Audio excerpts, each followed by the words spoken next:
Enterprise Digital Podcast with Ian Aitchison and Barclay Ray, navigating the ever-expanding service management maze.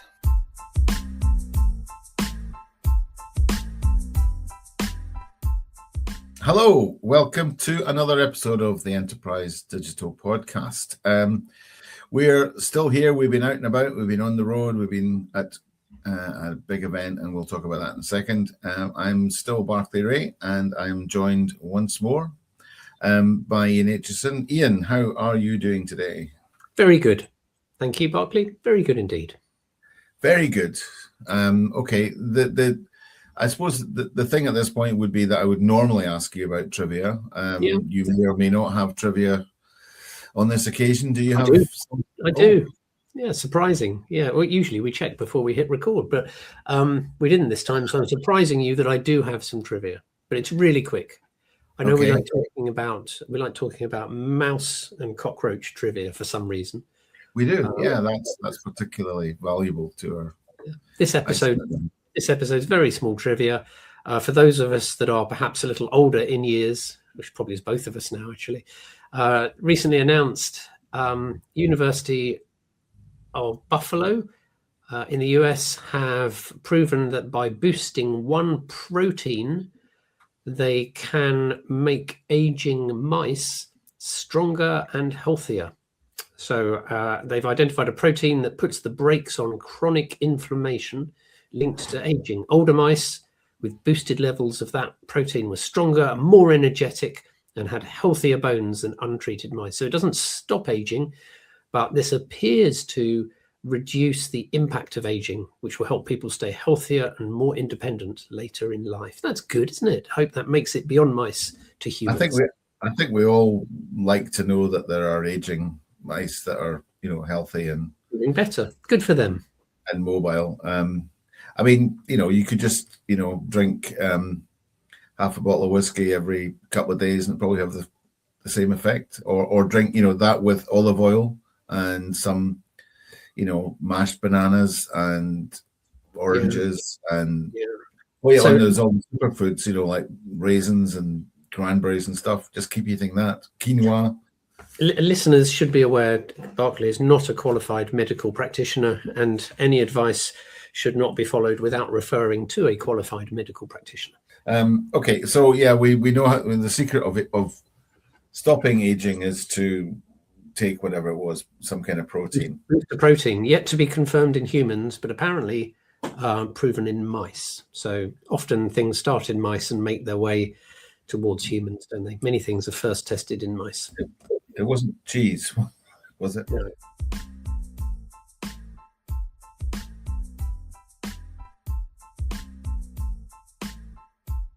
Today we're just going to have a quick chat around about, we're just back breathless from the Service Desk and IT Support and MSP show.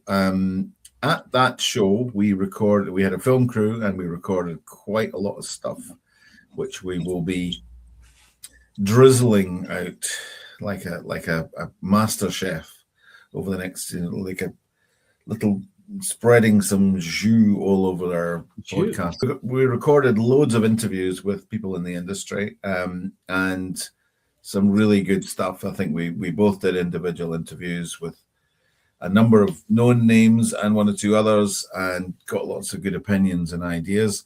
We presented a keynote. It was the Enterprise Digital, the keynote, which was also recorded with video and professional recorded. So that will be out as a podcast relatively soon.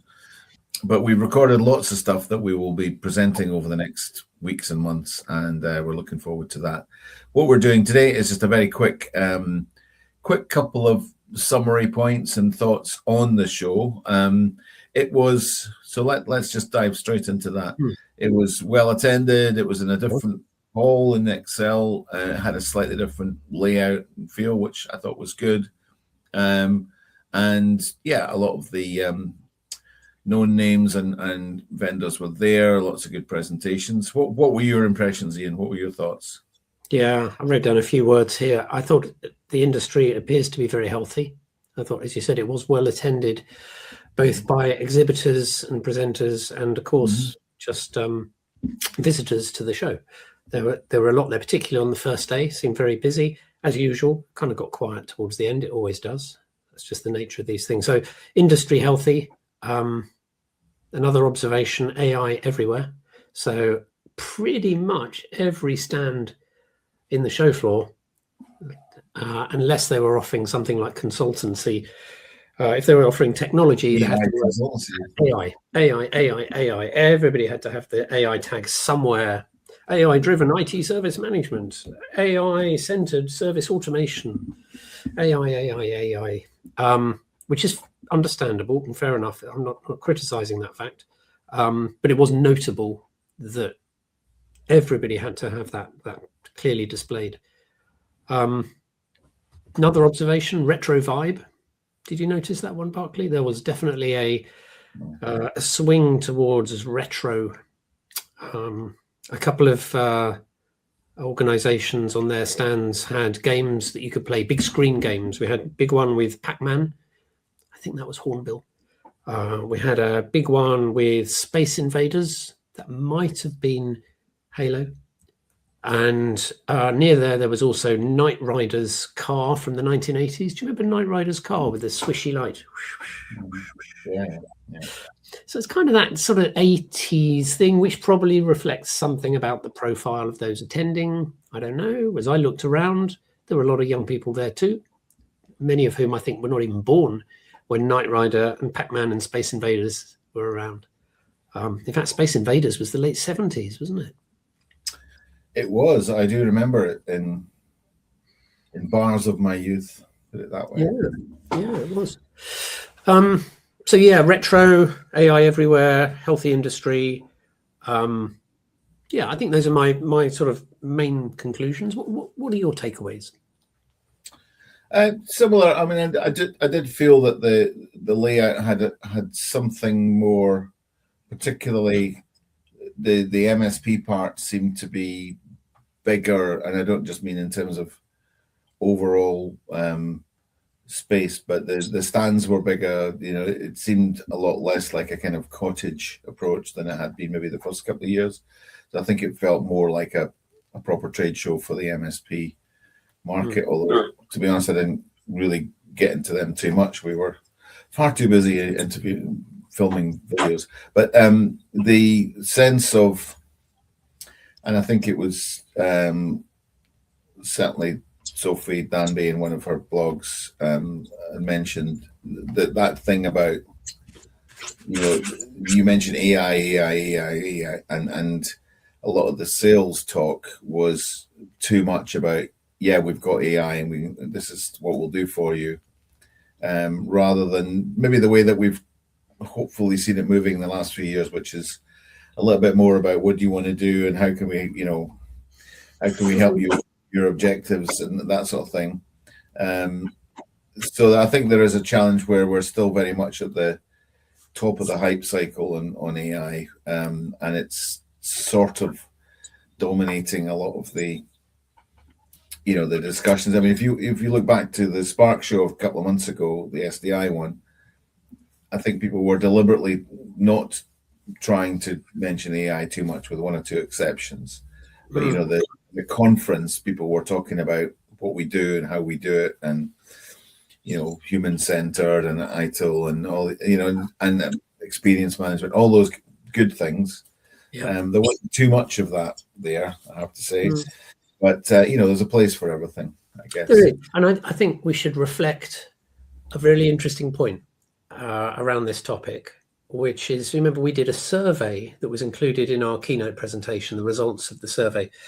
And one of the questions in that survey was asking people whether they had seen a return of value, an improvement of service, let's say, improved service from the introduction of AI capabilities to their service operation, or whether they'd introduced AI capabilities and had not seen an improvement, or whether they'd introduced no AI capabilities yet. Now, I think that's a very pertinent question to this topic because, as we know, surprisingly, the results came back saying 55% of those that responded to the survey had introduced AI capabilities, and it has improved the service delivered.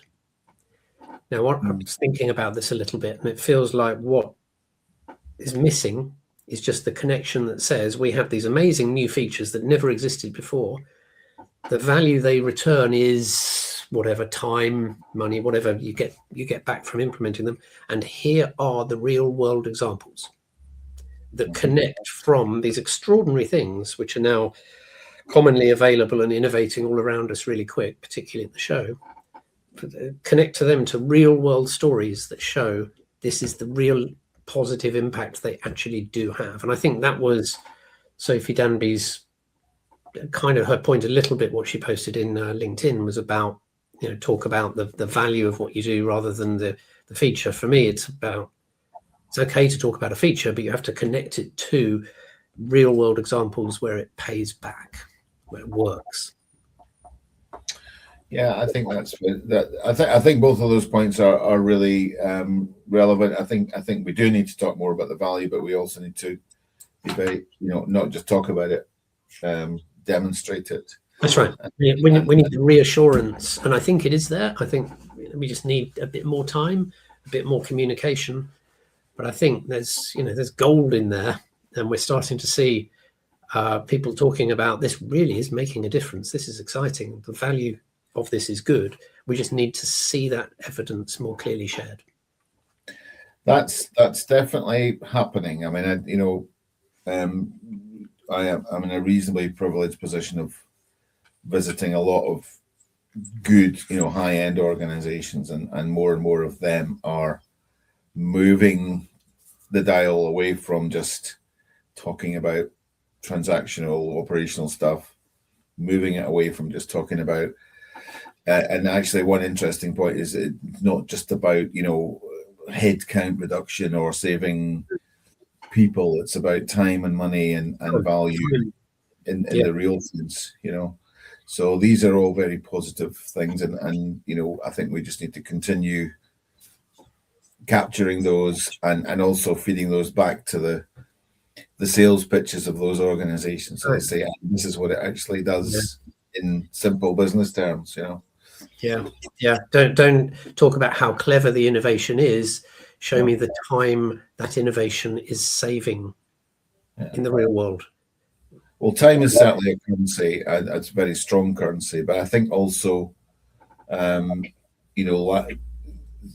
ease of use and ease of doing things, simplicity, and the ability to get things done because they are easier than they were before. I think these are all very powerful, and a lot of organizations are recognizing that now. It's not just, well, we can lose 20 people, great, let's do it and kill their service. It's actually, if we innovate, we can get much better value. And yes, the way it's all moving is changing, but it doesn't mean to say that we don't need people to do it that way.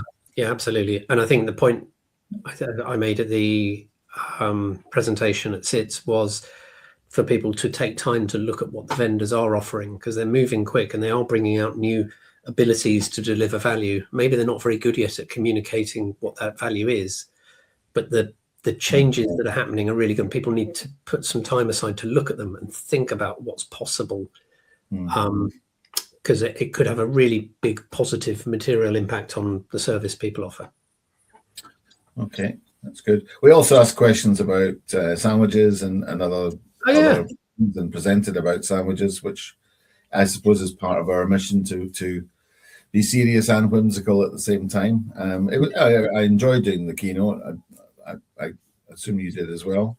Yeah, it's fun. It went well. It's always weird with the headphones, the silent disco style presentation, because I know the audience could hear me speaking really, really well. You were standing just about next to me. I could hardly hear you when you were speaking. Yeah. So that would be great.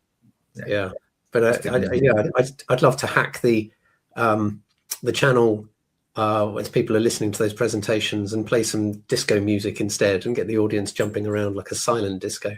But no, it works really well. It's a really effective way. I noticed the vendors have started to use them too. So not just at the presentation sessions around the outside, but on the individual vendors' stands when they're doing a presentation, some of them are now putting on the headphones so people can really hear, which is a good idea. Yeah. So I think we enjoy doing it, and we're very happy to do it at other events, weddings, funerals. Open to but yeah, hopefully you might see us do that at some other events over the year. We'll start to, as I say, we'll start to push out the content that we've got in the coming weeks. But I think that's probably all for now, and unless you want to add any final trivia. I will.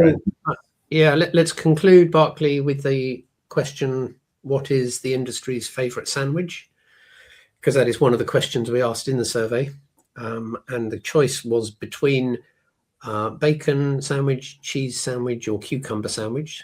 So covering every dietary preference except the gluten intolerant. So maybe gluten-free bread. So the bread could be gluten-free bread. Yeah, absolutely. So let's assume it is. So interestingly, I guess no surprise, the number one preferred sandwich is, drum roll, bacon sandwich. It is. Yeah, and I'm sure the mice are disappointed that it wasn't the cheese sandwich, and maybe the cockroach would have preferred the cucumber. Yeah. Who are we to argue with, what people say about different sandwiches? Okay, thank you for that. We will. You'll see the stuff coming out, and we'll see you soon on the Enterprise Digital Podcast. Thank you.